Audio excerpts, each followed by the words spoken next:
It's nice to meet you, Brent. I'm Bill Wettstein. Oh, I'm Brent Nussbaum. I think I've known you since birth, so... Pretty much. Yes. So we're supposed to get to know each other better. And I think I reported directly to you for almost 25 years. I think April of 2001. It sounds right, but it could be. It could be. So I have a question for you. All You right. ready? Yeah, fire away. What's one hobby that you just don't get? Wow, one hobby that I just don't get. Well, you could call it a hobby. Some people drink coffee all day long, and I don't get that one. I don't get that one either. I hate the stuff. Okay, that was easy. Okay, Bill. Would you last longer in a fight with a grizzly bear or a gorilla? Ooh. I think I'd last longer with the gorilla. That would be my guess. Okay, explain why. I don't know. I feel like the grizzly bear has sharper claws, I guess. I think I could deal with the gorilla for a little while. Okay. All right, you're up. What's the worst advice you've ever received? Oh, boy. The worst advice. Oh. I can't tell you that I've gotten a lot of bad advice or worst advice. I have to think about that one. Try me with another one. Try another one. What's one parenting trend that society is totally getting wrong? One parenting trend? Yes. Oh, that's pretty easy. Total psychology when dealing with our kids. I was guessing this was going this direction. There's no discipline, and I don't mean you have to paddle or spank. A timeout would even work, but it seems like there's more psychology used to try to get kids to do what they need to do, and very, very little in the way of discipline. So reasoning with them versus being the authority. And sometimes there's no reasoning with them. So yeah. I'll leave it at that. I feel like they're like a vending machine sometimes. So anyways. Let's see. I'll pass on that one. What's the best prank you've ever played? Well, the first one comes to mind wasn't very nice. There's probably been several. Yeah. I was pretty little, and we had a lot of people at our house. And my dad went to sit down, and I pulled the chair out from under him. Ooh. Wasn't a good idea. Ooh. Did he catch himself? No. No. But he was pretty nimble. He was up pretty quick, but I felt bad for him. Yeah, not a good idea. Did you feel bad for yourself after that happened? Because I got paddled. I can't remember the discipline. The other one I can think of is one year for April Fool's, I put the rubber bands around the spray nozzle on the sink. So then when my mom turned the sink on, the spray nozzle sprayed her because the handle was already down. How'd that turn out for you? Well, the next morning I had a grapefruit, and I put a lot of sugar on my grapefruit, and she filled the sugar bowl with salt. Ooh. So, I bet that was better. That was pretty bitter. That was pretty brutal, actually. All right, what you got, Bill? Would you rather break your nose or get poison ivy all over your body? I think I'd go with the nose break. That's fair. I don't think that would. There's not much you can do for a nose break other than just to ride it out. But the poison ivy, trying to sleep at night, no thanks. Not interested. I'll pass. All right. What was the worst day of your life? Ooh. Probably, actually coming up on 20 years. You probably know where this is going. I was here at work at 10:30 in the morning, and I got a call that my dad had passed real suddenly. That was really rough day, but I feel like it actually probably changed me for the better as much as almost anything has. Just thinking through life. And so you were how old? I was 30 years old. 30 years old. Yep. You and I both lost a dad when we were younger. I was 23. Okay. Yep. So I feel like that changed me, Brent, was I felt like I was too focused on numbers and not as much on people, and that reflecting on Dad, and he wasn't perfect, but he didn't have any enemies, and he wouldn't have wanted my job of negotiating with vendors and driving for lowest costs, and it just helped me to realize that I could do a good job in business and still really care about people. Mm-hmm. So, and it's definitely shown. Thank you. Yep. Yep. You're looking for a better one, aren't you? Well, that one wasn't quite in my wheelhouse, but I don't know. This one's interesting. What are you 100% convinced is a scam, and where does your information come from? Oof. Wow, that's a tough one. There's a lot of things that are scams. I'm just trying to think. Fortunately, none of them have hit me. But where does my information come from? I think I better pass on that. You better go to the next. Get another one? Ooh, I don't know how you're going to answer this one. What's the most underrated fast food chain? You don't strike me as a real fast food guy, but maybe there's a couple. Cane's Chicken. It's underrated. Huh? You like it? Well, it's very good. Okay. Yeah. Good. Yeah. Seth Jakowski would tell you that he and I think that place really rocks. It's all in the sauce. Okay. Yeah. Well, So if you haven't been to Cane's, you got to need to go to Cane's. Yeah. They have really good chicken. We do lunch about once a month on Mondays. Yeah, but we don't drive through the fast food lane, Bill. That's funny. Because if we did, Okay. we'd have to figure out then where to park and eat our lunch and have the conversation. It probably wouldn't be good. Wouldn't be good. Yeah. So I assume you haven't tried out the competition. What's it called? Dave's Hot Chicken? No, that the hot in the name just kind of throws me. And so I tend to drive by it. People tell me they've got mild chicken, but I can't get past the hot. Yeah, I don't get the name either. But to me, if I was Dave, I would have thought a little bit differently about the way I marketed that. But Dave would probably tell you that it's the hot that gets people in there. So Yeah. it piques their interest. So what reoccurring dream do you have? I don't think I have any reoccurring dreams. Praise the Lord. I don't know. right. I do have dreams where I wake up and it's like, oh my goodness, I'm so glad that was a dream. Yeah, Okay. I hear you. What are you pumped about right now? Is there anything in particular? Well, I was pretty excited about this interview. Look, I think Christmas next week, the kids are coming home. So Good. Yeah, that's always something to be pumped about. yes. I hear you. Same. Let's see. Well, let's go with it. What activity makes everyone doing it look stupid? Is there any activity? Well, I have to be careful how I answer that one. No judgment here. Oh, boy, what activity? Cliff diving? Probably. That's fair. That's fair. So, yeah, I always looked at cliff divers, and I'm like, how do you do that? Well, how do you know that there's no rocks below that you're going to, smash your head on? And why do you do that? Yeah, why do you do that? What job is way overpaid? And then there's a follow-up to that. What job is criminally underpaid? What job is way overpaid? And what job is criminally underpaid? Okay, I'm going to get in trouble with my answer here.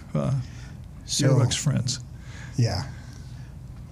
So I'm going to answer the second one first. I feel like teachers, for what the responsibility they have, their pay seems pretty low. In this state, it seems like they've gotten behind. Obviously, I'm also going to... So they're not overpaid. They're underpaid. They're criminally underpaid. Yes. Okay. And obviously, I'm going to have to advocate for truck drivers for what they do to be gone 200 nights a year. It's an OTR driver. But then as far as overpaid, I think this is being rectified, but some of the, I'm going to use the word municipal employees where they can work a career and then get multiple Pensions? Yeah. I have a pretty big issue with Yeah. that. Yeah. That seems criminal. I hear you. So they can work for like 3 different police departments or whatever. And I'm not taking away from what they do, but then to be able to get 3 full pensions, or 2 or 3, seems Yeah. criminal. Yep. What do you got? How do you make friends as an adult? Show somebody you care. Walk up to them and listen without having to interrupt them. And, just offer to be there for them. I've got a son-in-law I've got more than one son-in-law. I've got one that's exceptionally good in this department. That guy can make friends with anybody, and it just blows me away at how many people he knows. But the reason he does that is because he cares. He walks up to somebody, he listens intently, he gives them good eye contact, and he is he is all about caring for people. So you want to have a friend be a friend. Exactly. It takes energy. I feel like I can do it, but sometimes I just don't really feel like doing it. No, you have the days. Yeah.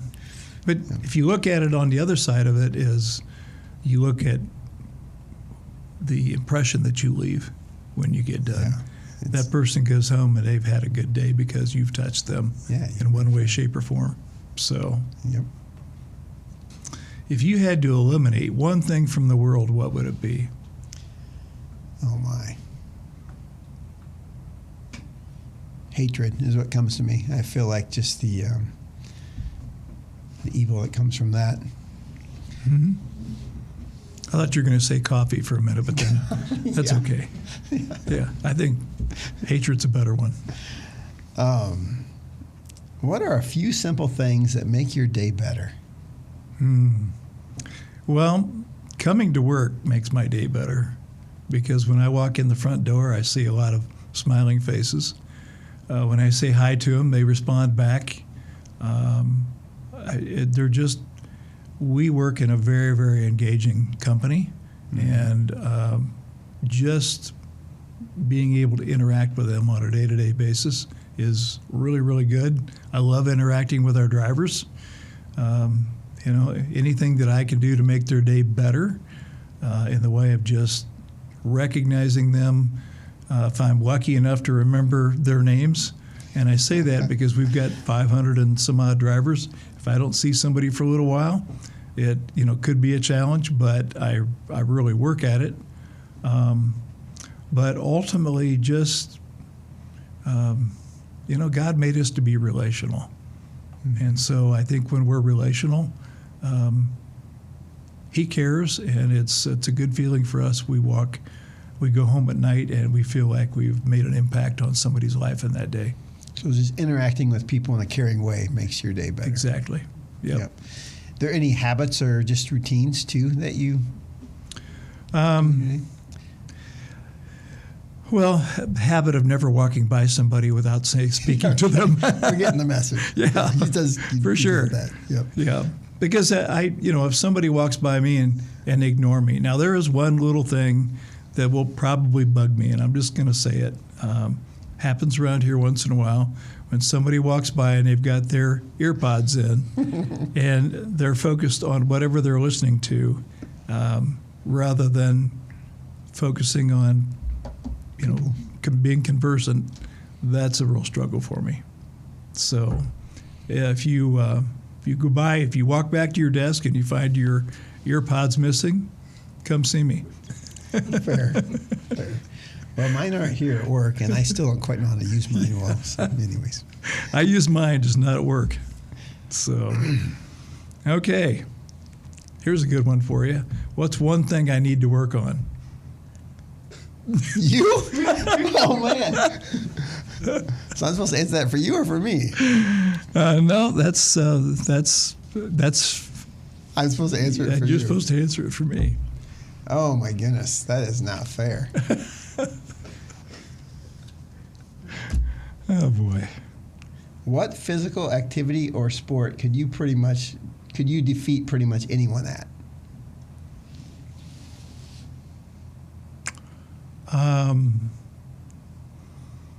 40 years ago, I might have been able to say that about a couple of things. I'm a little works. slower than what I used to be. That works. So, man, I don't have an answer for that one. Well, I'm curious about the 40 years ago.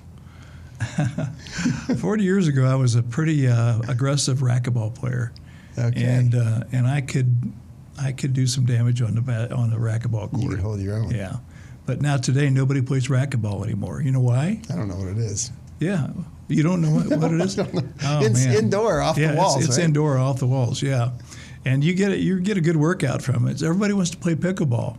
You know why? They move slower. You know, it's a game that everybody can be good at. Yeah. And so, and they can involve their significant other. So, anyway, yeah, nothing against you pickleball players at all. It's a good sport. So, Very good. all right, let's see what. Oh boy, let's see. Do I want to ask you this one?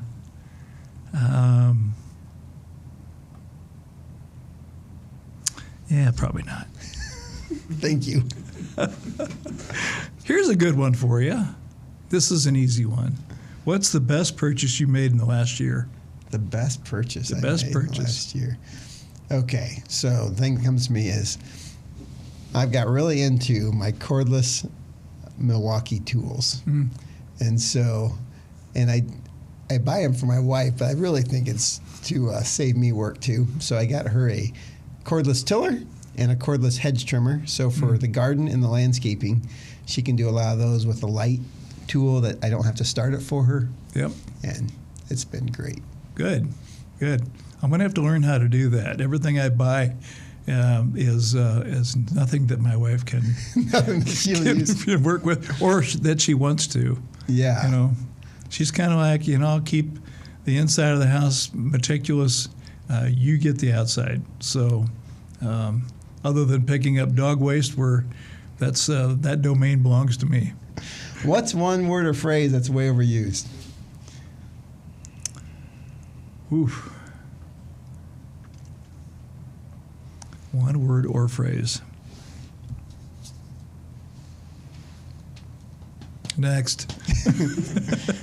What animal would you choose as a sidekick? And I know the answer to this and why. What animal would I choose as a sidekick? As a sidekick. Oh, well, it's for sure it's a dog. Yeah, with my wife, it would be a horse, but she might be fine with a dog because, they're always there. They are always smiling. They're always wagging their tails. They sometimes drive us nuts, but at the end of the day, all they want is, they want to be showed affection, and sometimes it's a little daunting, but it's easier than kids sometimes. Yeah. So, can I ask another side one on that one? Oh yeah. So you chose a dog, which makes me think of something I heard you say. It was, what's one of the worst decisions you've ever made in your life? Related to dogs. Buying the second dog and then buying the third dog. Okay. That's where I was going. Fair enough. Yeah. All right. All right. This is a good one. What would you rename the state you're from? Oh, boy. It would have something to do with the word fraud, probably. But anyways. Well, you could say, let's take everything south of I-80 and name it Indiana. There you go. Yeah. Or Missouri or Iowa or whatever. That's true. Anything. Kentucky would work. Yeah. Oh. What's the strangest thing you know about your family history?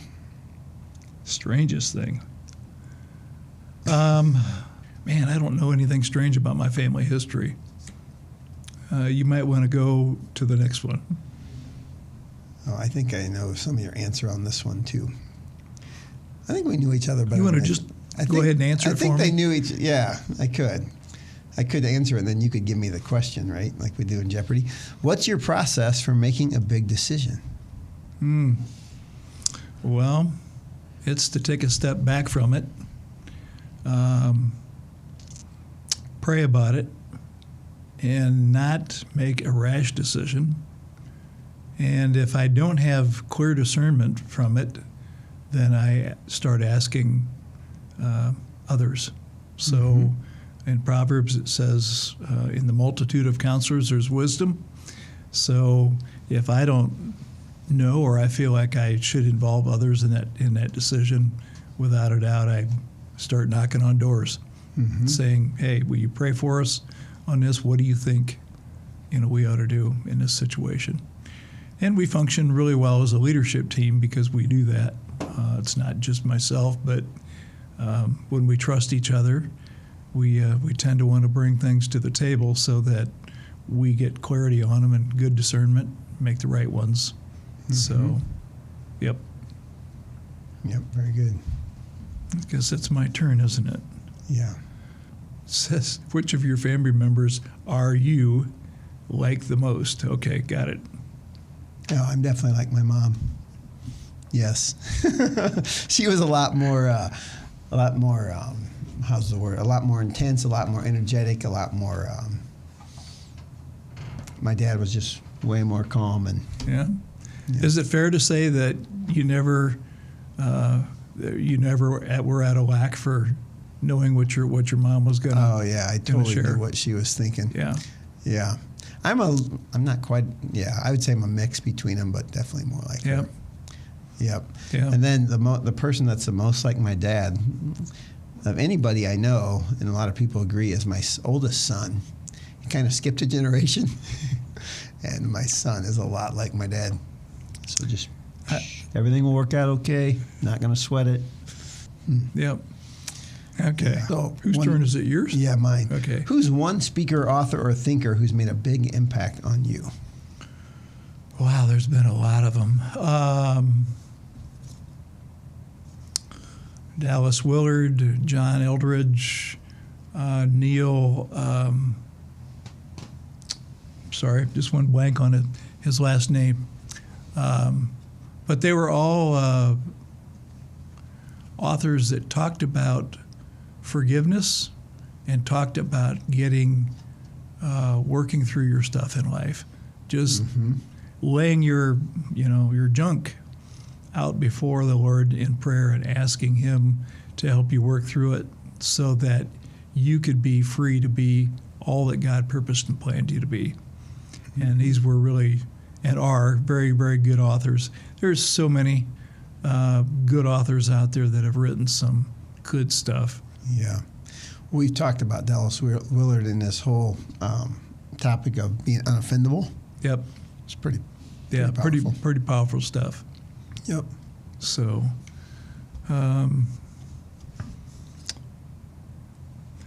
well, here's one. It's an easy one.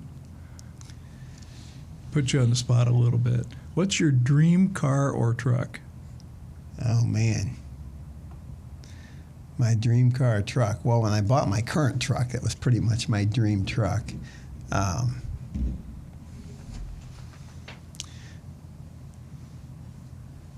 I don't know.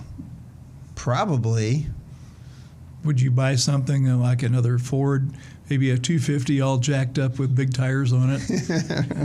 Something that you could take hunting or off-roading? Well, I'm so practical about just the cost of fuel and things like that even though... Okay, take that aside. Okay. Yeah, I'd probably get a big diesel crew cab. There you go. Yep. Now you're talking. That would do it, but... probably not going to happen. Well, the kind that you could put some kind of an apparatus in the bed where you can stack a tent on top of that. Yeah. And then you've got your blind, so when you go out hunting, you're ready to go. All you have to do is just drive out to your favorite spot, crawl out of the pickup and up in the tent with your heater, and you don't drink coffee, but anyway, and shoot away. Well, actually, I don't even need to do that. I took a deer over the weekend out of my living room window from the house. Again? That's not the first time you've done that. That's not the first time I've done that. You didn't have to replace a window? No, and the girls slept right through it. They were asleep, never even woke up. Did you have a silencer on that thing or what? No. Anyways, Heidi got a video of it this time. So for any of you that want to know, Bill lives out on some acreage where there's a lot of trees, and he doesn't have to go looking for deer. They walk through his yard, and he just raises the window and takes a shot, and he sends his wife out to clean it. Yeah, So, no, that's not how it goes. I cleaned it. Yeah, they were like 15 feet from the house. That's not the ones I got, but yeah. Okay. They're eating our acorns. We got oak trees right outside, so they come in, especially with the snow. They were coming in. Yeah, why don't you send those deer over to my house? I got all kinds of acorns. You let them eat the yours? Yes. Huh. All right. Where are we at? If you could try 3 things with no consequences, what would they be?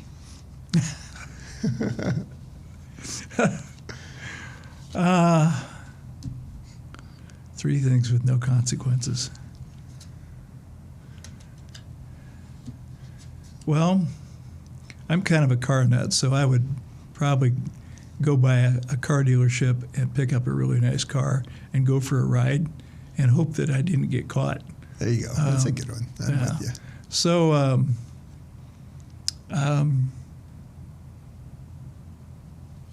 boy, so I've got 2 more left, don't I? Yeah. I'm a man of simple means. That one's good enough. I'll take that one. I'll take it. Okay. Let's see. Where will you be 5 years from now? And how did you get there? I plan to be right here because I showed up every day. Yeah, okay. So I had this interesting thing. I think I told you this, Brent. It comes up with one of the next questions I'm going to ask you, but I had this couple weeks ago on a weekend. I took some time and I wrote my own eulogy, or part of my obituary, or however you want to call it, of kind of what I would like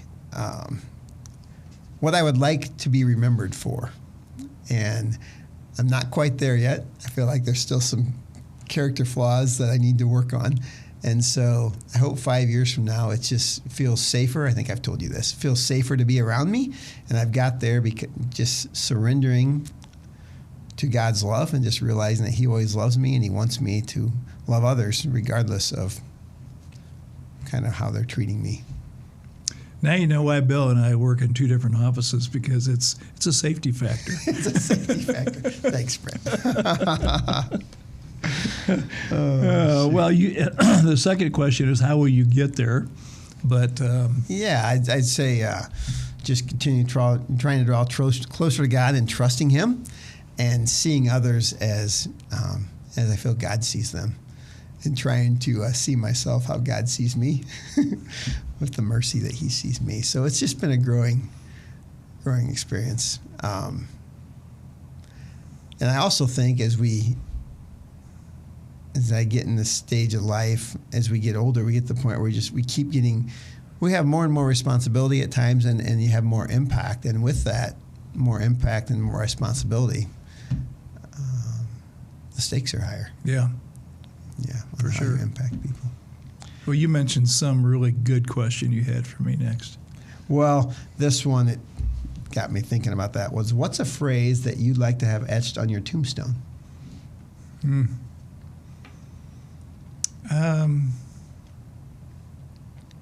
It was one that my dad had put on his, and I've never forgotten. It's called, "Blessed is the man that maketh the Lord his trust." And I'm not, my dad died kind of suddenly, and he was 58 years old, and I'm not sure whether he and my mom had some kind of a conversation about that ahead of time, but I was always impressed that knowing my dad and his walk, that he had that, because that was, for him, that was the most important thing in his life. And so he taught that to his kids, and I would like to keep that simple. Yeah. But ultimately, I agree that blessed is the person that maketh the Lord his trust, because ultimately, at the end of every day, that's all that counts. Right. Yep. Mm-hmm. Okay. What's a clear sign that you're not as young as you used to be? Oh, my goodness.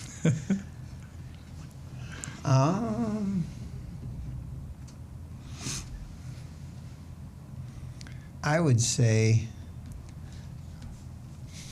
Just a lot harder. Can't outrun your grandkids anymore, or it's a lot harder to put on my socks than it used to be. Probably seems like standing on one leg to do that. Just a little more complicated. So, okay. Anyways, all right. This is an interesting one. Would you rather be able to meet your great-great-grandparents or your great-great-grandchildren, and why? Huh. Well, at my age, it's very possible that I'm going to, and at the rate my kids are having kids, it's very possible that I'll meet my great-great-grandparents before I'll meet my great-great-grandkids. So Okay. You're going to just stick with that one? Yeah. Well, I can. And, bless my kids heart, I've got 5 kids. 4 of them are married. 2 of them are having kids. So we've got 4 grandkids so far, 2 apiece. And I've got 2 more below them that I think that are interested, but they're just not interested in sharing their timetable with us. So,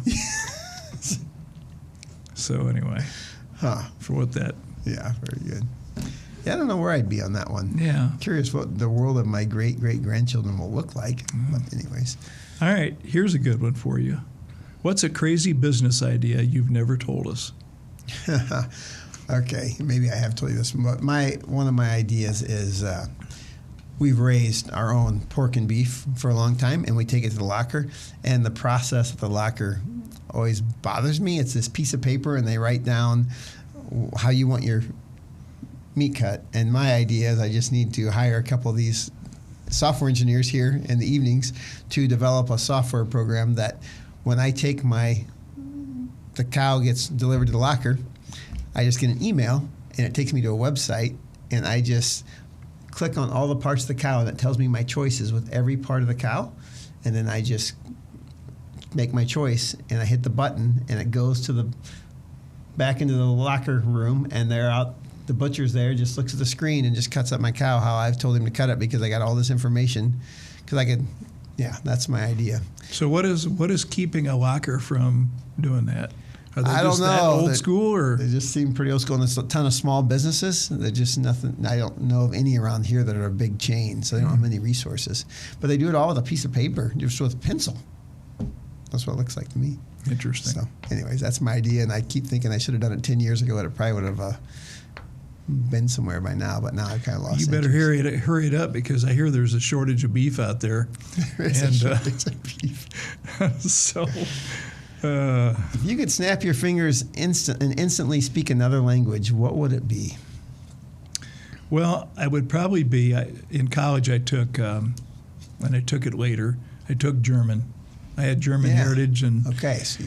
And I took my major was international business, and I thought hey, the Germans are really going somewhere. And I had a friend that I ran into one day that was he had a business degree, and he was working in France for a company. And I said, Clark, if you had to take a foreign language, what would you take? And he said, don't take French. He said the French aren't going anywhere. And so I ended up taking German. And I always thought German was kind of a clunky language. Yeah.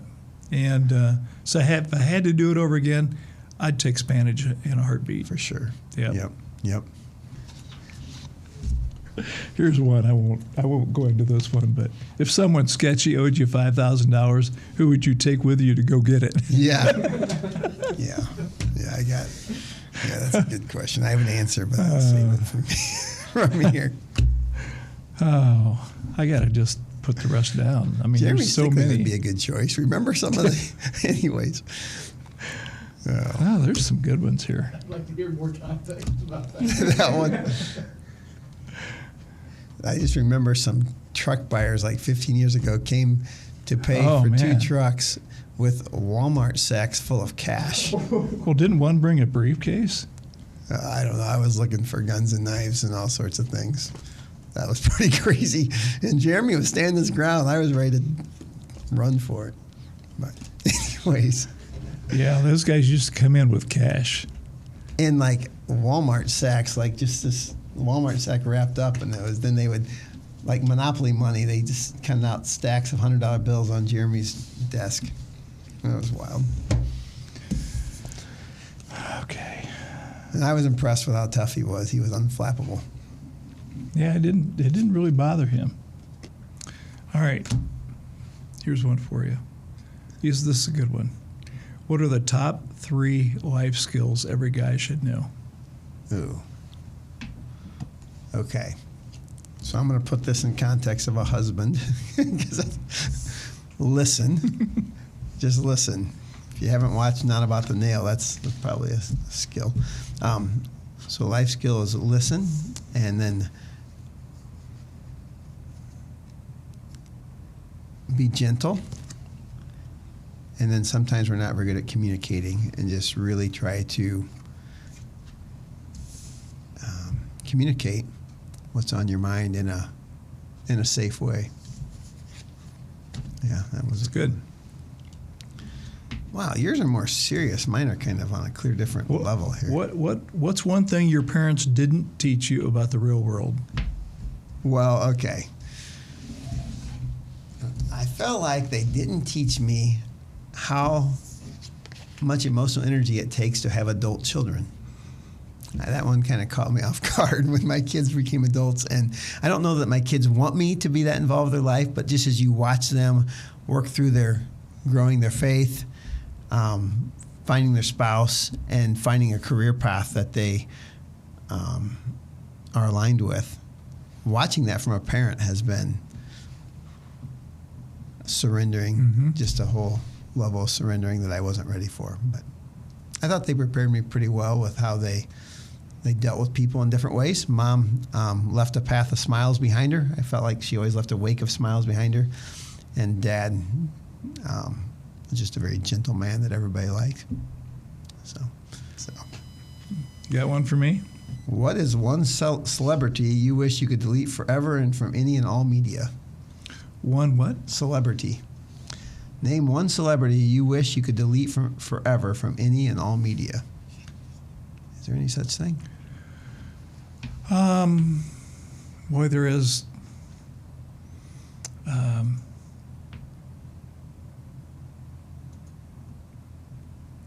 That I wish I could delete from all media. Well, this guy is really a producer, and trying to think of his name right now. He's produced a number of different shows. One called Yellowstone. Last name is Sheridan. His first name, I believe, is Taylor. Yeah. And Taylor has kind of rewritten the rules for bad language and content that's just not very wholesome. Yeah. So, and he's super successful, and he's been at it. He's super well-to-do, but point being is I wish that Mr. Sheridan could recognize that people like to watch good content. They don't need all the other to go with it. So it had some negative impact with his trend. Yeah. Okay. So I would say him. There's probably some music artists that are probably in that realm as well. So this is the grand finale here, I think. Well, I don't know if it's a grand finale. What does true success look like to you? Okay, that would go back to me, just that time I spent working on how I want to be remembered. And I would say true success is that the people around me felt like I had a positive impact on their life and wanted to help them. Yep. Very good. Hi everyone, this is CJ from Recruiting at Nussbaum, and I'd love to answer any questions you have about driving with us. Give us a call at 309-268-1199 or visit nussbaumjobs.com. Talk to you soon. You've been listening to Terminal Exchange, the official podcast of Nussbaum Transportation. If you're enjoying our content, please leave us a review. Your reviews help us spread the word about these important topics and invite more people into the conversation.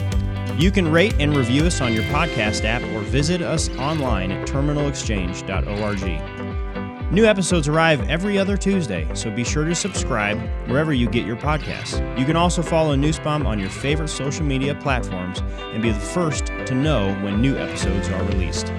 Thanks for listening. Until next time, own every moment and stay purpose-driven.